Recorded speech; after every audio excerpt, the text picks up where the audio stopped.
컴프리헨서블 인풋이라고 하는데 그 가사나 이런 것들이 그림으로 설명이 다 되는 거예요. 애니메이션으로. 그러니까 예를 들면 우리가 아이들한테 아이들이 모국어를 어떻게 습득하는지를 보면 대부분이 이제 엄마들이 그림책을 읽어주면서 네. 아니면 실제 상황에서 맘마 이렇게 주면서 그 맥락을 파악하면서 아이들이 이 소리가 이런 뜻이겠구나를 파악을 하게 되는 거잖아요. 아이들한테 컴프리헨서블 인풋을 주는 거죠. 페파피그라든지 까유라든지 뭐 맥스앤루비라든지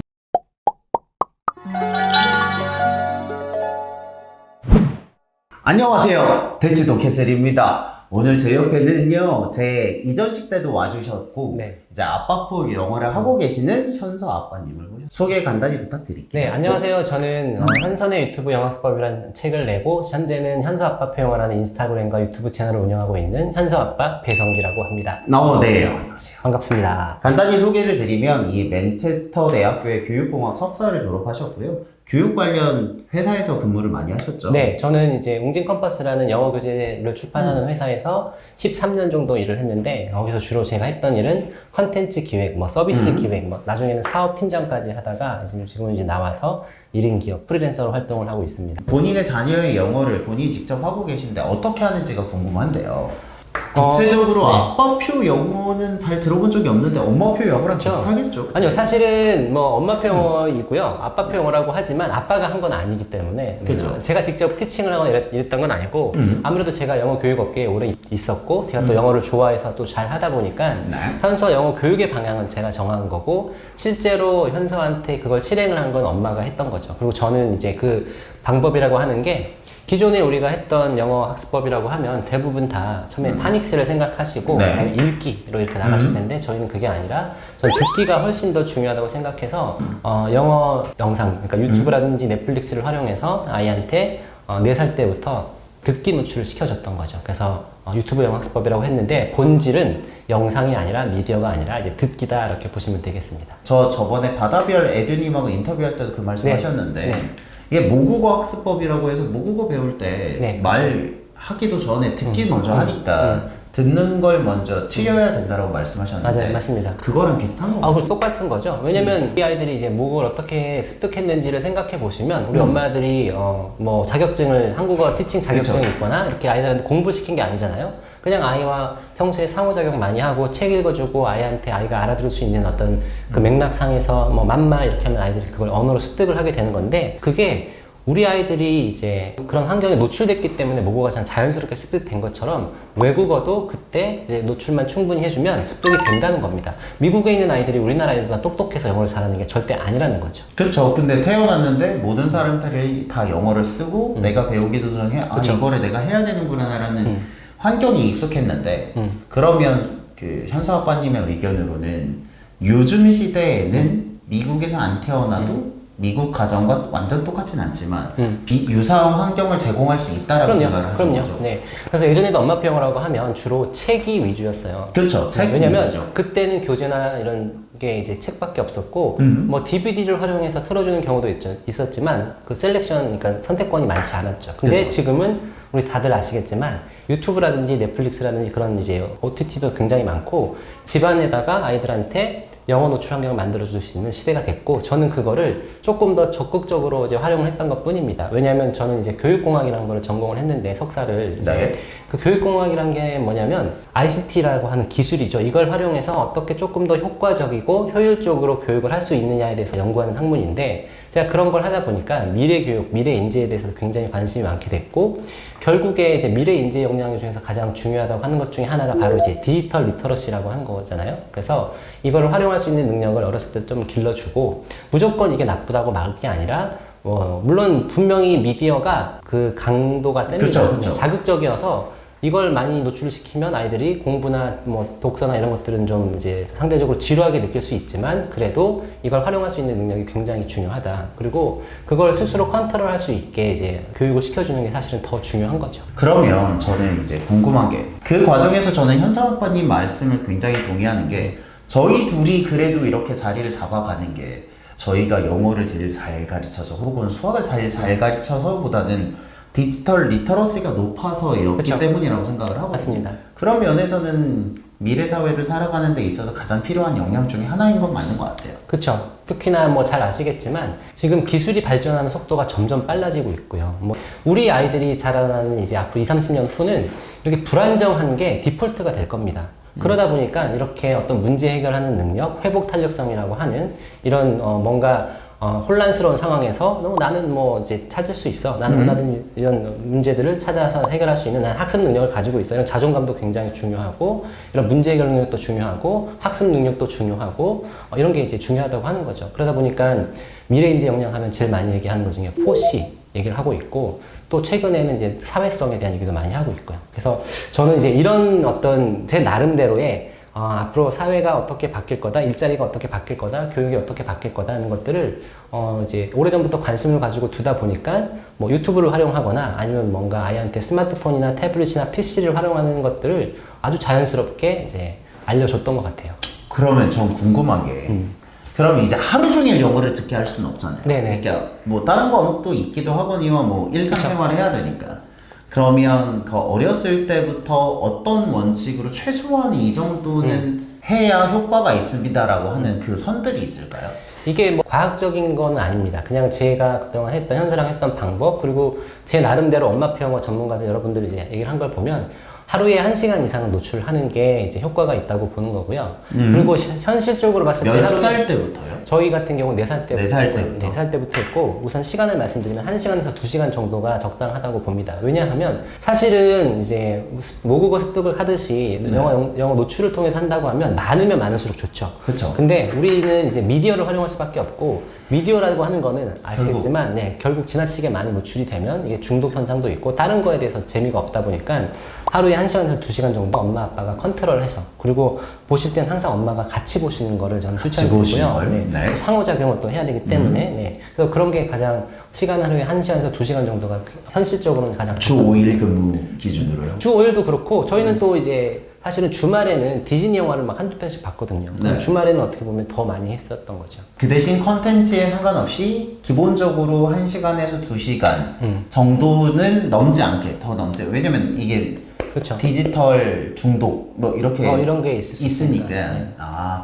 그러면 컨텐츠는요? 어떻게 고르셨어요? 컨텐츠는 이제 제가 이제 교육공학 석사를 맨체스터 대학교에서 하고 들어왔을 때 회사로 복귀했을 때 이제 제가 신사업을 맡아서 하게 됐어요. 그래서 기존의 책이라든지 이런 전통적인 교육 방법 말고 뭔가 새로운 거를 이제 찾고 있었는데 그때 이제 눈에 들었던 게 유튜브였죠. 네. 그게 제가 2014년도, 15년도였으니까 그 당시만 해도 우리나라에 아직 유튜버도 많지 않았고 그쵸. 유튜버를 활용하는 사람도 많지 않았던 때인데 거기 보니까 너무너무 좋은 컨텐츠들, 재미도 있고 교육적이고 이런 영상들이 무료로 다 제공이 되고 있는 거예요. 제가 그래서 그걸 가지고 이제 신사업을 시작하면서 유튜브 채널들을 많이 알게 됐고 그 중에서 이제 현서한테 그 당시 현서가 4살이었으니까 현서가 보면 좋을 만한 채널들을 찾아놨는데 제가 이거를 이제 하다 보니까 결국은 4세, 5세 때는요 가장 좋은 거는 동요 채널입니다.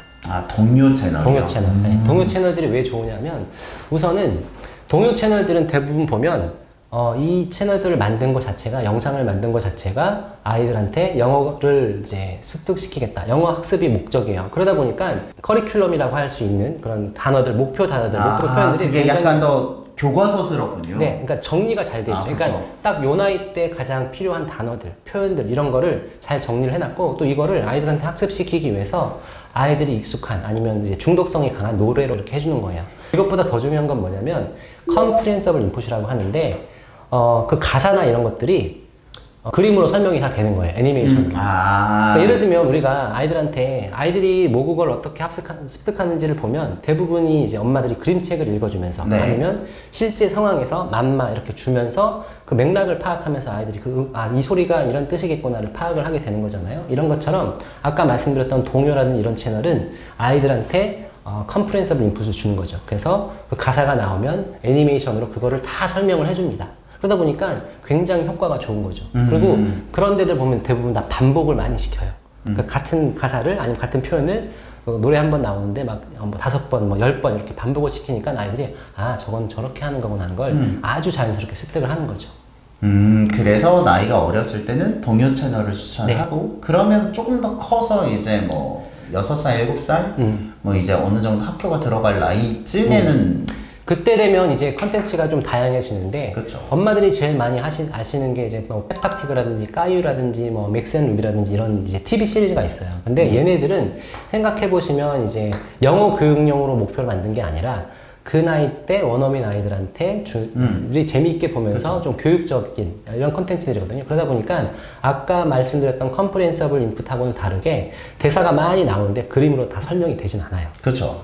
근데 아이들 일상에서 자주 쓰는 표현들, 아이들이 현재 실제로 일상에서 벌어지는 일들을 소재로 다루니까 재밌게 보기도 하고 거기에 나오는 표현들이 아이들한테 또 의미가 있는 표현들이죠. 그래서 TV 시리즈, 보통 이게 제가 이렇게 많이 해보면요. 5살, 4살, 5살 때까지는 이런 반복적인 동요를 좋아하고 아이들이 빠르면 5살 아니면 6살 정도가 되면 이런 TV 시리즈가 있는 스토리가 있는 거여야지 애들이 집중해서 보거든요. 그래서 이런 TV 시리즈가 있고 또 이거 말고도 뭐 그림 그리는 채널도 있고요.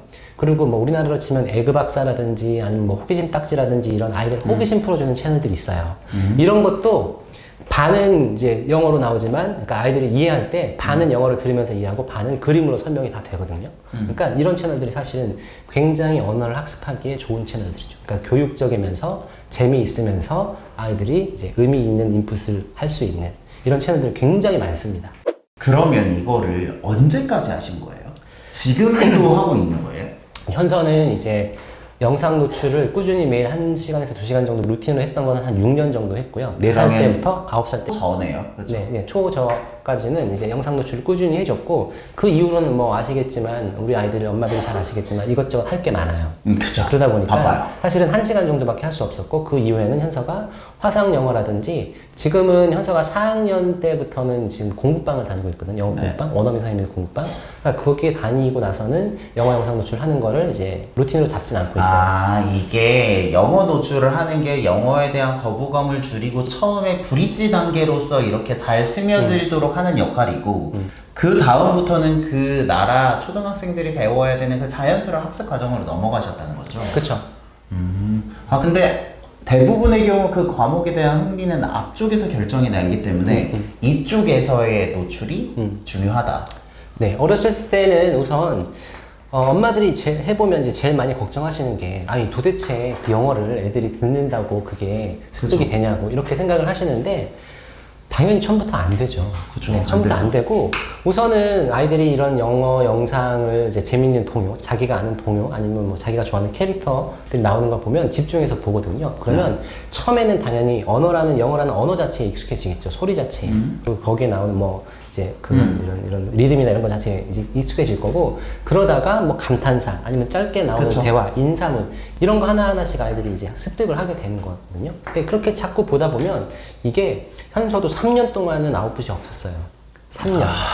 이걸 엄마들이 못 하시죠, 사실. 3년을 기다려야 되는 거죠. 네, 아웃풋이 3년. 없지만 이게 맞다고 생각하고 가는 거죠. 네, 3년을 기다려야 되는데 대부분 엄마들이 이렇게 못 하시고. 그렇죠. 네. 근데 저희는 사실은 기대가 없었었고, 현서를 이렇게 영어를 잘하는 아이를 키우겠다 이런 생각이 있었던 게 아니라 그냥 영어에 대한 거부감만 없었으면 좋겠다. 이런 이제 기대로 이제 하다 보니까 3년을 꾸준히 할 수 있었고, 그래서 사실은 더 효과가 좋았던 거죠. 어떤 학습적인 부담을 주지 않았기 때문에, 스트레스를 주지 않았기 때문에 그냥 자기가 좋아하니까 재밌게 봤던 겁니다.